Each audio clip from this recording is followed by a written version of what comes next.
il y a maman Lombongo que je salue ndeko na Belgique aki na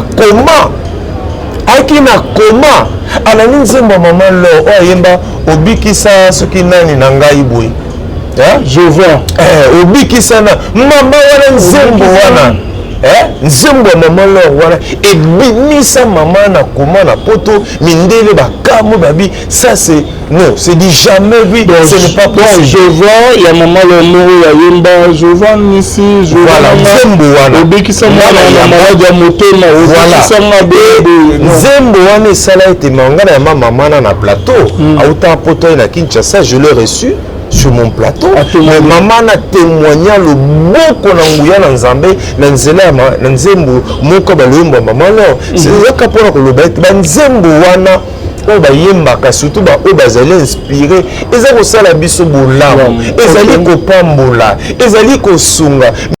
Ok, valait bien aimé tous en la papa Maximilien shalom shalom de Calvin shalom na bana nzambe belo bakozwa libakwa kolanda biso tikete nzambe ya sabso ngulu toloba pona osepisa bato te ma toloba pona kosunga mosala nzambe ekende liboso. Santé da madame.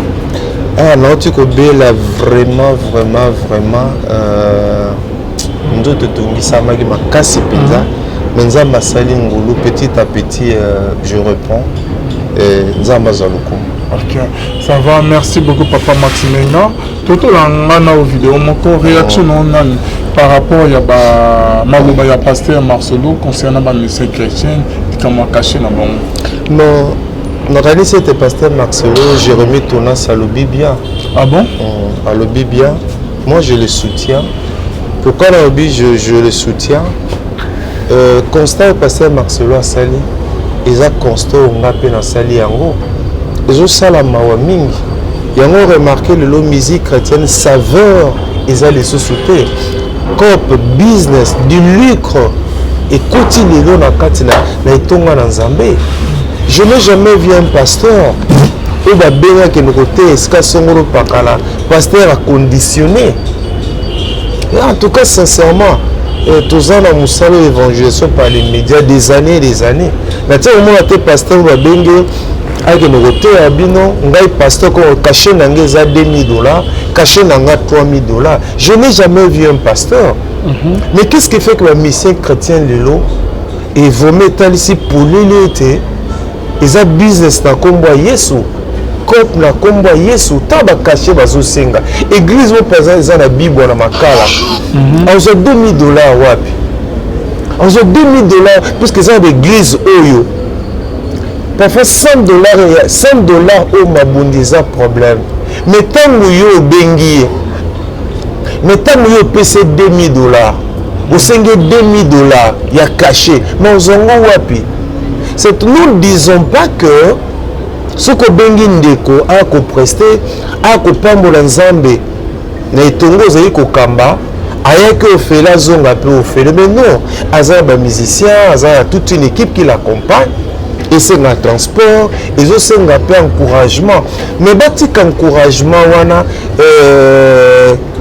encouragement tika parfois mosana nzambe abengi akanisa bango apambola bango ki ya kolelo. Moi je connais ndeko moko abengaki na Canada akeno koyemba masin caché $10,000 vous voyez bazio en charge ma nyonso ba futi ba billet d'avion logement ma nyonso ba pesa $10,000 tu vois et comme ko pesa mabe yango lelo moni musique chrétienne lelo impact nango saveur nango et suspend mingité. Mais moi je connais aussi des artistes au soko bengi amitiki na maboko ya ndeko bengi apambola bango. Je sais que bazana besoin carburant, bazana besoin kolata, bazana besoin kolia, bazana pe bandeko bazana nzinga na bango, mais ba komisa ngo te que non ba condition sine qua non pour que ngana ya kuna il faut ça langa boye ndeko moko za les États-Unis ayaki na besoin ayemba na ndeko moko awa na Kinshasa abi tout ça là comme featuring voilà tout ça la featuring obi que ba futi $1,000 $1,000 américains pour na kaka net de Calvin yembaka yo aux États-Unis au CP na ngande ko max nga pe na moyembi pour na yemba $1,000 ndeko apesa 1000 dollars kaka mpo bayemba, tu vois. Et ça cela m'a fait mal au cœur. On a compris que Batou biso nde tosalela nzambe, biso nde toza koévangéliser ebele lelo komi komba Yesu, ekomi lokola cope komba Yesu, ekomi lokola ekomi lokola komona bongo business. Tala par exemple lelo tozomona likambo na baka de temps en temps likambo bakache même likambo ekomi ya baconcert yo ozobetisa concert avant tobeta sur la concert papa Max quand ozobaki basa un cachet te bakende bapambula bango na église bamusicien mosusu na solo wana bamba musicien chrétien après maloba ya pasteur Marcelo Kunas bayebi ke na baéglise mosusu okende bo babengisi oyo eza na bamusicien bana bafamille na bango boye botie carburant bainstrime ye boyemi très bien komi après culte bo pasteur akomi obimisa bino bozwi mpe eloko te bozongi yango nde bazwa makanisi wana akokoma kosenga kashe na bango bien avant une grande partie mbongo ndambo etikali soki basilisi bobakiseli bango ndeko biso mpe toyamba bango na bemission toyamba mpe osali mpe mission bo une grande émission ndeko azwi 10 dollars apesi yo biso que Dieu vous bénisse tosala mpe ba 10 dollars beta makolo na global voilà nakenda global na batetela na ville na yango bamusicien mpe ayebana papa Max ayeboye barégisseur bazotelanga musicien alobi que Dieu vous bénisse na wana monte nalonga kuna na ville makolo tibo marché combien de fois osali mpe koko na émission une émission d'accompagnement osali promotion combien de fois tosala yango mpo mona ndeko ehemsongola nga mpe na se nabeta mpe bamakolo mbala mosusu okotala ndeko abengi osali mpe émission soka ke Dieu vous bénisse osali pene émission botata lokola nga boye osali émission na moyembi esili apesi yo 10 dollars parfois azwi 20 dollars apesi yo tosalaka mpe problème te et parfois ozwi ata pesi yo mo ozwi kaka. Vous comprenez? Abetiso libaku, abetiso opotali pe kazangité. Donc ezaka ka bango ndi sema na kopesa bango. C'est vrai, nous devons les encourager. Là c'est un acquis. Nous devons les encourager par rapport à Moussala Bazo Sala. Mais il doit aussi comprendre que Nzambe na kibo Nzambe na ye azana ndenge apambola. Nzambe ne mutabenga ki bango. Na bandali y a un artiste Ake batouné caché non combien? Il y a lobby 500 dollars. Il y a télémica na 500 dollars. Et pourtant pasteur wana bandal a bombé que 1500 dollars. Pasteur a bandal a bombé 1500 dollars américains comme motivation. Et puis il y a un moment où musique donc contre l'artiste était. Mais biloko tozo be sunga pe bango. Mais les man na Congo quand nous tant aux baboué, il y a la Saranini, il y a Zalaka Kabou, il y a Zala, toujours capé bandé bandeko, bazo et bisabiso, au moins ndeko moko, dimanche, à Bétia, à Bétia, à Bétia, à Bétia, à Bétia. Et puis parfois on a Denzombo. Monsieur Saye Bazaka na Denzombo, puis il y a un retard. Nga na ye na otamba komba d'église, mais ma pasteur belé pe bazolé là. Bazolela pour notre comportement, il y a bayembi misusu. Ici, nous ne sommes pas en train de généraliser. Pour notre comportement, bayembi misusu. Au sens de que Ndumba Moulima Royemba, Abeti à Denzembo, Abeti à Poinzembo, Abeti à Kuna, Abeti à Kuna. Pour ce moment, on voit les alliés sous-soutés. Moussou peut-être Azoki, a coquille peut honorer engagement en côté. De l'ikamulelo a caché, même si on soit bandiko. Mais, et comme il bêtise sa batuli bako, na bambongo baza kosenga bambongo bazosenga 2000 dollars 1500 dollars ozo musiko to l'église de Tibiso ya livulu boy l'église de Tibiso ya Mbanzali mbawana o mabonza parfait comme 100 dollars te yo to ote 2000 dollars c'est que yo otika jamais ko pambola biso na nzembo. Mais celui qui travaille à l'hôtel mange à l'hôtel. Non, il y a dans Zoloba. Eza musalo nzambe il faut aller ça eza musalo nzambe abengi bango eza musalo nzambe apesi yo to bapela ba pasteur c'est le pas que tango bengi ndeko moyembi wana akoyemba ne tongo na nzambe kanisa epe supe makoki ozali pambola epe conséquemment azali tata bana azali pe na lisanga pambola epe conséquemment poto betsa bango pe libakute c'est pas quand nous disons que au kanisa bango et comme ata yebwe ozu parfois même ozu 50 000 francs congolais vous comprenez donc ce que ma coquille ezali pambola bango soutenir bango pona bakota studio bazala pe bien bazala pe présentable mais et comme ate vraiment que za lokola mbongo dot caché comme ate lokola ndenge na Kinshasa lelo likamba dot comment ba 5 000 $, ba 10 000 $, ba oui et comment penza bongo te pour lelo ozomona makambo caché oyo esali ke lelo musique chrétienne esani eza kokita malembe ce que moto aza pasteur aza makokite yamwe lelo l'église ebele basala nzambe bakomi ko encourager bana na kati na etonga bawo bazala likabo mais pasteur Marcelo tuna sazangi makokite eza nini bamsuba eza ki mabo makasi to azo na kokabate ko dépenser mbongo te ou comment ya zangi mbongo te quand même akolo babongo te to tikela ba pasteur bazangi mbongo baloba bongo non c'est un style langage hein c'est un style de langage où le pasteur a lobby alingi en d'autres termes hein lorsque nous analysons alinga talisaka batuke papa lelo batebele bazolela le batebele bazolela si par exemple X pasteur a kopesa moyembi 2 000 $, Y pasteur za capable pesa cacha 5 000 $, mais baza combien ba pasteur wana bazali combien oh kobimisa 2 000 $ à peu tout il y a des pasteurs en activité à bengisi babalanga nzembo parfois 5. Si doit donner 2 000 et puis là bas pasteur et rien monsieur peut pas pasteur pasteur au kanisa activité nous organiser pour batubaya il faut benga moyembi songolo paka vous comprenez c'est ça sur le problème comme la Kinshasa de batondiro baza confiance en nzambo abenga bangote moto za confiance en nzambo abenga ye avec que c'est Dieu qui m'a appelé cette activité je l'organise pour la gloire de Dieu. Même quand bano église wana ba peut ko pambola biso ba polongo na mituna bango que no lokola tena activité na benga c'est mamonambwa c'est abidabidia c'est nzukudia c'est iolela c'est ratabakutuba suba ba yoki ba kombo c'est ça c'est le problème suba ba yoki ba kombo wana ba sen ba koya maintenant artiste pe et comment jouer la psychologie na bango comme abenga nga za star alors pona ya caché nanga pesa nga songolo pakala et yango sikozo mona ke et comme ndemo nanga mokili senga caché te pe pa na biso caché mo pozo mona ezoleka moi mais to le but que soko bengi alanga nzembo que Dieu bénisse mais non nous devons les encourager nous c'est les producteurs basés sur sauter les médecins na ngambo ya musique chrétienne basés les sous-sauter la plupart va commencer la autoproduction alors autoproduction ils ont senga pe ba moyen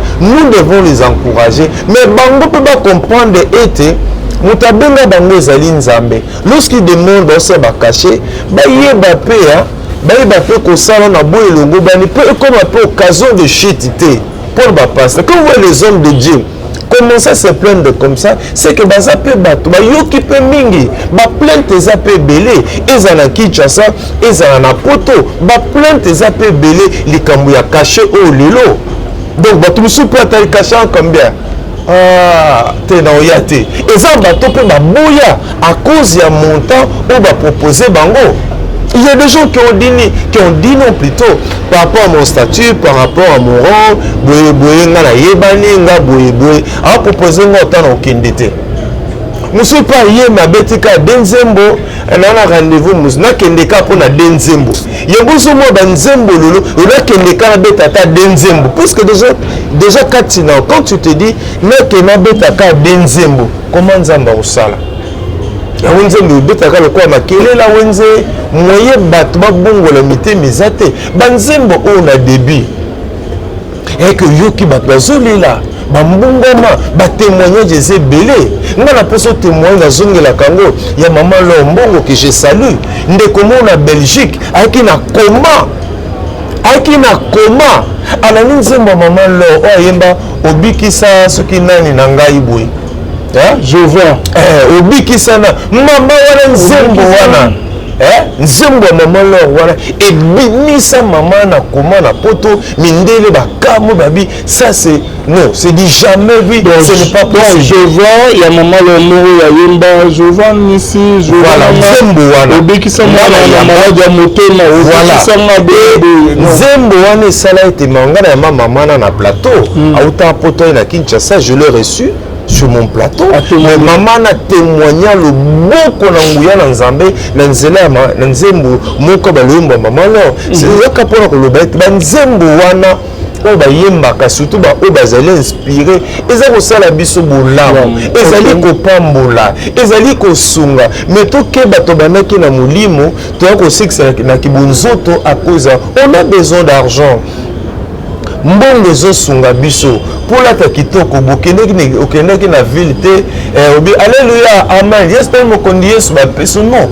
otiaki nde misolo nous avons besoin d'argent mais sauf que tosala yango na boye elongo bani mpona tokoma occasion de chute bapaster te mpe occasion de chute ya libota bana nzambe te. Puisque pasteur papa Max Menga obeti nzembo ya lisolo ya chamoko ya mama Lombongo Jova oya yimba to sekana pe makasi réalisé par Kanik Immortel obeti lisolo na yango clip na yango kuto que ebikisa mama mobala na koma nzama bikisaki azali déjà mourante quoi ngara kufa bona boy nzama bikisi différence ni papa Max Menga bandeko babengi pe moi mingi fan na bete de solo banze moi mikolo yo wana ezaka ya mama lo tolongoli enom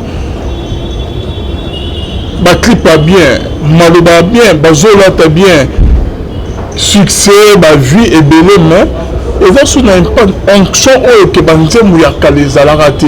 C'est rare que vous ayez dit que maman Lombongo asali et biksi maman azana kuma banté na biso ko ko mo beta na ba boîte na ba terrasse na ba ni bazo c'est pas normal non onction wana puissance on les a accompagner sur banzembo ya ba chrétienté et bonne analyse loko lobi ngala na lekaka totambola ka oyoka kala kalizaki nzembo to bingi nzembo nzambe na stiki nonde to lubaka erobeta na boîte te erobeta na bar te mais to tambola na Kinshasa ko bato omela na bango masanga mais banzembo ne zobeta na kati ya hôtel na kati voilà.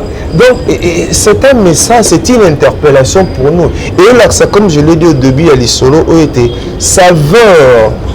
Bokenzu, notre bagana qui manque. Bokenzu, saveur.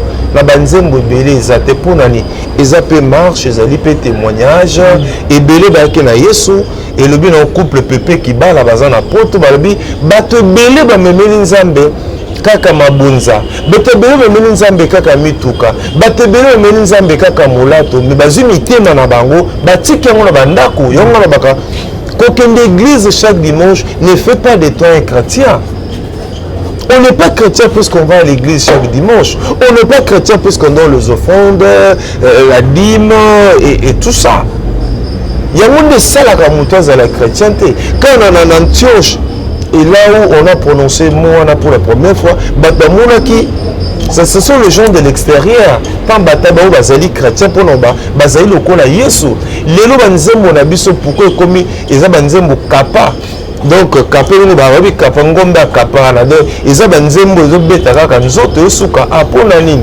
Ba paramètres zali ebele lolendo et pas bato belé banzembo kizoba zoba et bimaka pour mikolo na lali na zana tante et puis mitema pe abana nzambe belé zape akozoka de gens qui considéraient comme des modèles hein bazoki si bazoka mi pe moi mi ata mona nzembo mutaye na posa somba te mutakola nana epete c'est ça le problème au musique nous sommes venus dans les seigneurs à cause de la musique. Et cette musique-là qu'on appelle chrétienne, tous en alimé nango. Tabanzembo lokola bakumba papa telema osala. Oui banzembo on a des générations en génération. Tabanzembo tombaka banzembo lokola Yesu azali namona bandeko bauti na Corée du Sud. dernièrement bayaki une invitation au chef de l'État babeti na Arche Alliance Massina babeti na cathédrale des centenaires protestants papa yo babeta Yesu azali awa babeti banzembo ba papa Tomsa banzembo ya ba papa na biso oyo akufa Alain Moloto papa ba coréen baye awa babeta banzembo wana deux fois te. Donc moi quand cette émission oyo et une interpellation pour Nanga et une interpellation pour Bayembi, c'est à dire que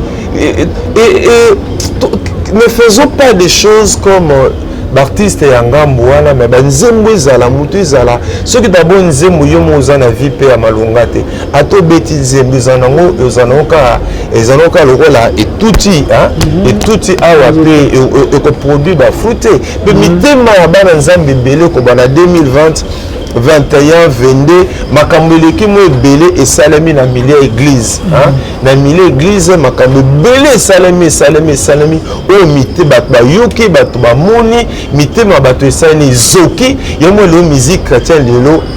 Et cependant l'impact sur tendera bato comme qu'on forcer, mais nous croyons qu'il est temps, moi je me dis il est temps. O sengeli ba yembi ba vanda.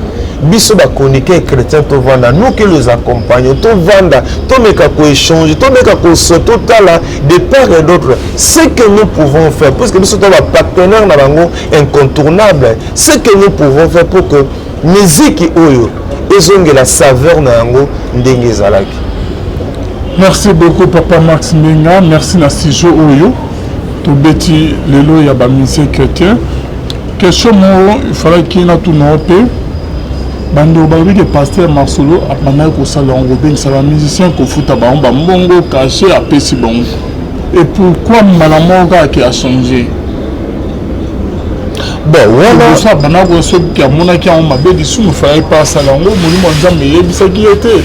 Bon là il m'est difficile de répondre à sa place pour la éviter mais par rapport à extrait élément au la kisinga la kanisete les lots sont un peu d'église et belé na activité comme kaka bana na bango mo etonga hein bani chorale na bango orchestre na bango groupe musical na bango ne ba komi ko intervenir pour nani et comme à cause ya likambo ya caché ba caché te mes exorbitants et ça que les lots église et belé ba komi ko développer ba chorale na bango ko encourager bana na bango ya ebetonga ba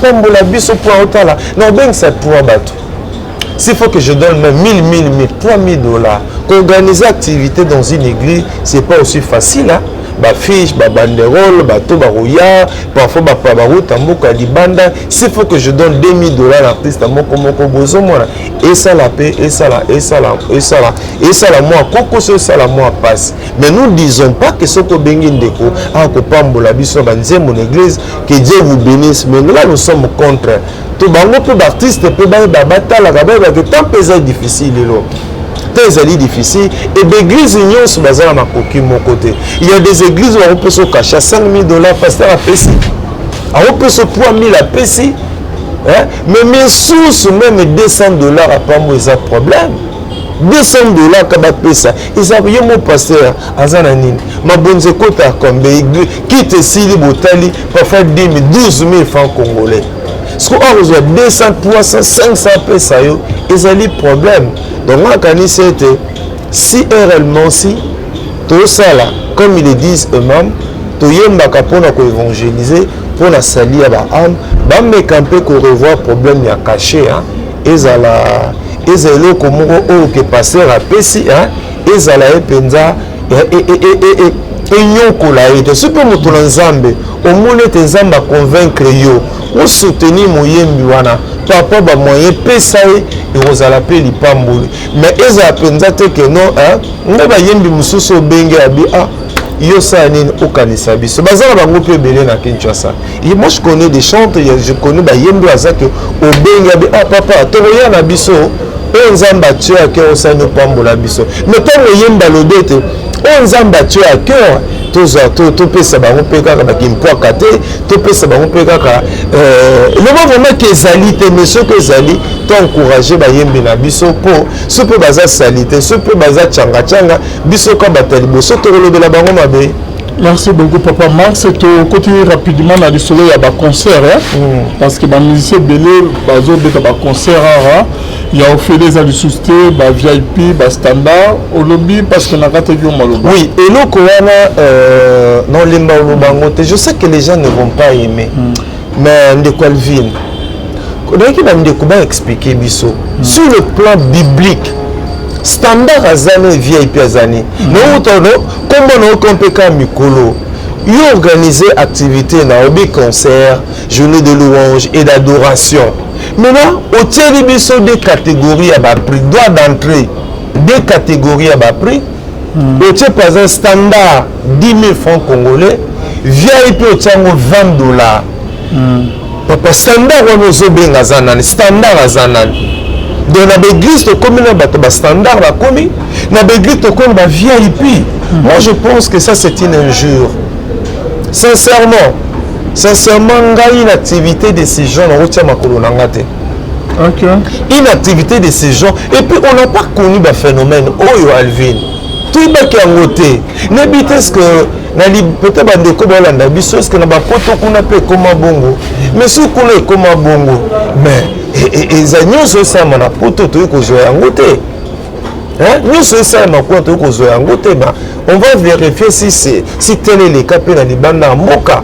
Depuis un temps à Kinshasa, phénomène où on écoute, il y a typologie à bas prix, au standard 10 000 francs, VIP. On m'appelle la VIP en baptême sur ce côté $20, côté $50, côté $100, soit VIP $50, standard bâti 20 000 francs congolais. Sincèrement, nous bien aimés dans les seigneurs, c'est pas une bonne image. C'est pas une bonne image. Vous imaginez toi et moi, tu es à niveau concert, tu as commis Alvin, au côté à VIP. $20, nous avons côté standard 10 000 francs congolais. Mais tu as même ça, tu as quand même zik. Là, ce sont des choses qui se font à milliers en Gambouana. Mais au niveau de l'église, ça n'a pas de soubassement. Standard est une église. Même si biso kolandisama na makomi kolandisama eloba nzambe standard azanani VIP pe azanani ba concept on ba lokoti yango wapi donc ngala kanisi ete tozeto komi libanda masolo ou bien totalisa eke toyaki na Yesu juste pour na lukambongo ou bien nzembo na biso tozoyemba eza juste pour na business eza pour na siko moto azangi pe mbongo aya na été moto azangi skwane na mbongo te moto azali na mbongo te aya na été. Moi je donne l'exemple, excusez-moi de citer son nom, Maman Godé Bondembe, évangéliste. Il organise aussi des activités. Il y a une épée. Allouer l'instrument, il y a un bango. Mais comment on a droit d'entrer? Entrée gratuite. Si vraiment nous avons le souci des âmes, si nous avons le souci des âmes, na kanisi ete to comme un niveau bas standard te to comme appelle un niveau ba VIP si to za souci ya ba âme to comme na ngote naza pour que to ba encourager bandeko bazoyeba poste diona ba futaka eza ofebe instrument na bazaka ngo pe ofélité mais on peut voir ya no senga ba réunion pour avoir ba rencontre entre bango na biso tous ensemble nous puissions réfléchir total à ce que nous pouvons faire. Moi je suis pour une rencontre comme ça d'artistes bazalouana basala.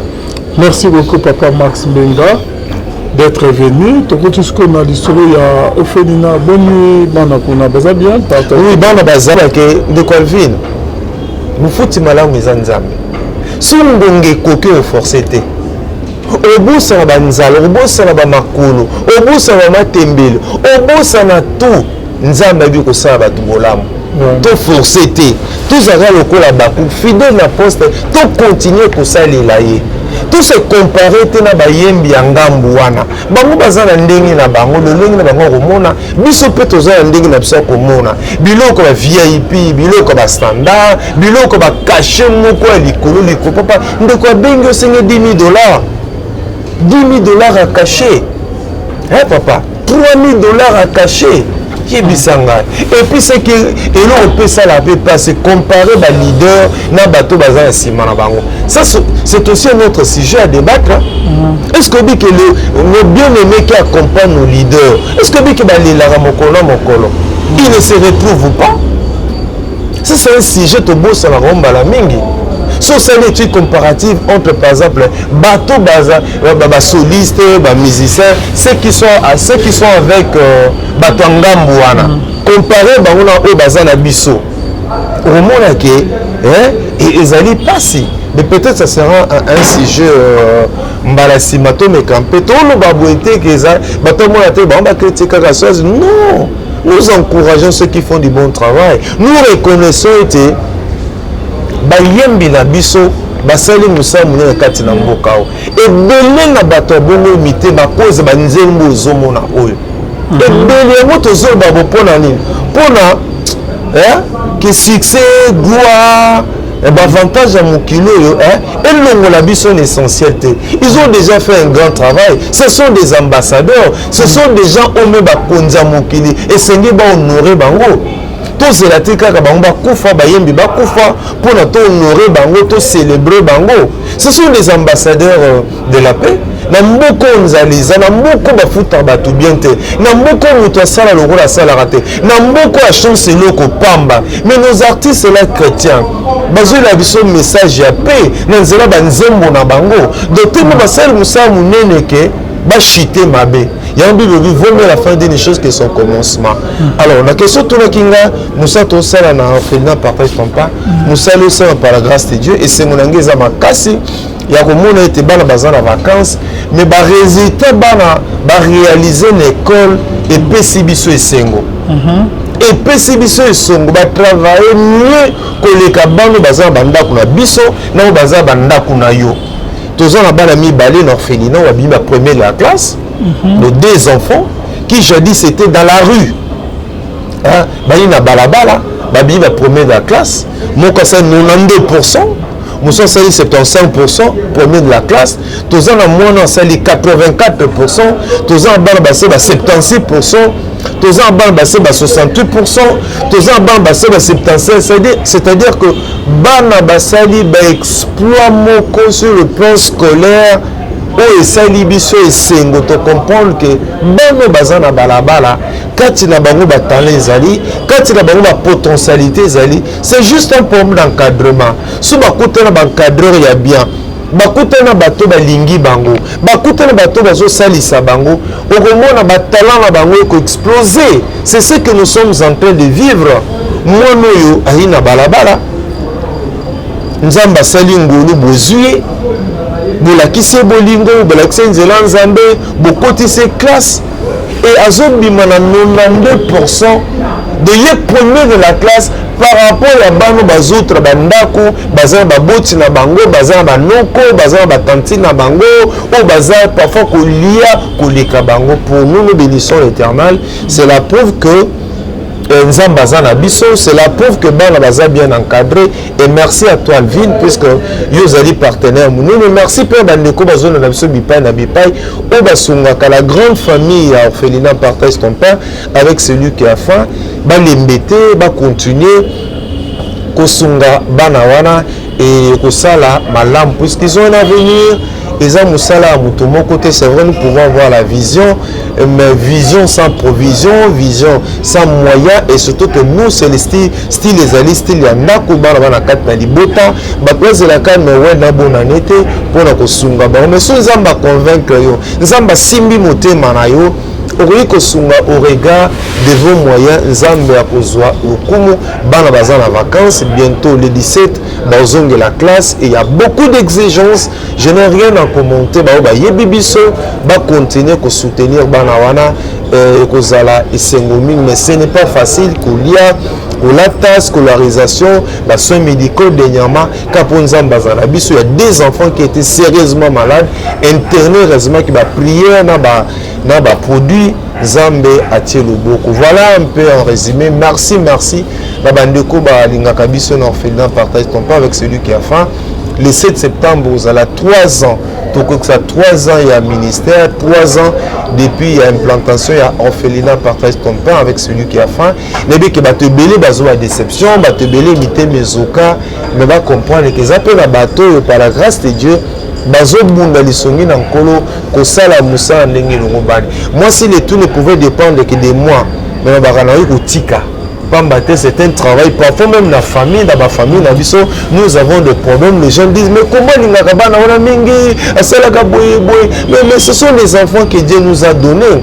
Olinga bango tendengeni leo nazana esengo komona musala to sali bana bango nyonso ba panzi na classe ba se ba pourcentage oyo bana musu ba salite puisque le na mukesu mo nazana orphelinat bazo zoye lokola mutu pamba azana tina te mais regardez les résultats on va réaliser la classe. Cela prouve que bana bazana maye les ali c'est question ya kosunga bango. Donc je disais si le tout ne pouvait dépendre que de moi un musala ko tika ngo pamba te d'abord ils ont musala stress, ils ont musala traumatisme, ils ont exigence belé et ce n'est pas facile sur nzambe abenga ote. Donc ce qui ulinga kabiso ulinga musala oyo, je vous dis ne vous laissez pas faire du bien, Dieu vous bénira. Nabi ke mité mezoki.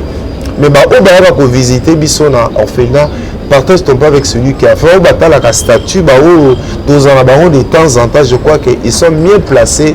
Il y a que témoigner Messi Cannabiso. Nous le faisons vraiment, c'est un ministère. Mais si cela ne dépendait que de moi, ils ont